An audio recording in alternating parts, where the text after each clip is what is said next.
ஓம் ஸ்ரீ சாய்ராம். மார்கழி 9. திருப்பாவை பாச்சுரம் 9.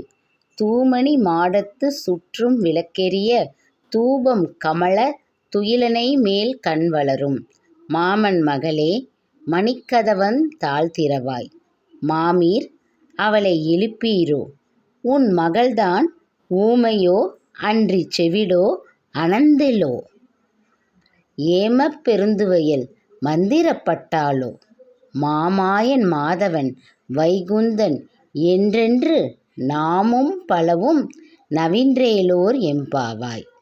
இப்பாடலின் பொருளானது, பிரகாசமான நவரத்னங்களால் கட்டப்பட்ட மாளிகையில் சுற்றிச்சூழ விளக்கெரிய நறுமண திரவியம் மணம் வீச அழகிய பஞ்சுமெத்தையில் உறங்கும் எங்கள் மாமன் மகளே, உன் வீட்டு மணிக்கதவை திறப்பாயாக.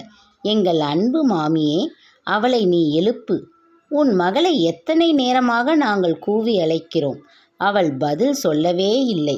அவள் ஊமையா, செவிடா, சோம்பல் அவளை ஆட்கொண்டு விட்டதா, அல்லது எழ முடியாதபடி ஏதாவது மந்திரத்தில் சிக்கிவிட்டாளா?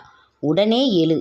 எங்களுடன் இணைந்து மாயங்கள் செய்பவன், மாதவத்துக்கு சொந்தக்காரன், வைகுண்டத்துக்கு அதிபதி என்றெல்லாம் அந்த நாராயணின் திருநாமங்களைச் சொல். இந்த பாடலின் விளக்கம்: உலக மக்கள் மாட மாளிகை, பஞ்சு மெத்தை என சொகுசு வாழ்க்கையில் சிக்கி சோம்பலில் கட்டுண்டு கிடக்கின்றனர்.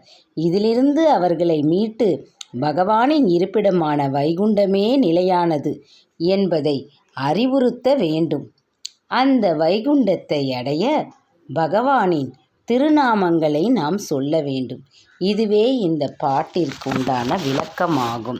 இந்த சேனல் பிடித்திருந்தால் லைக் பண்ணுங்கள், ஷேர் பண்ணுங்கள், சப்ஸ்கிரைப் செய்யுங்கள்.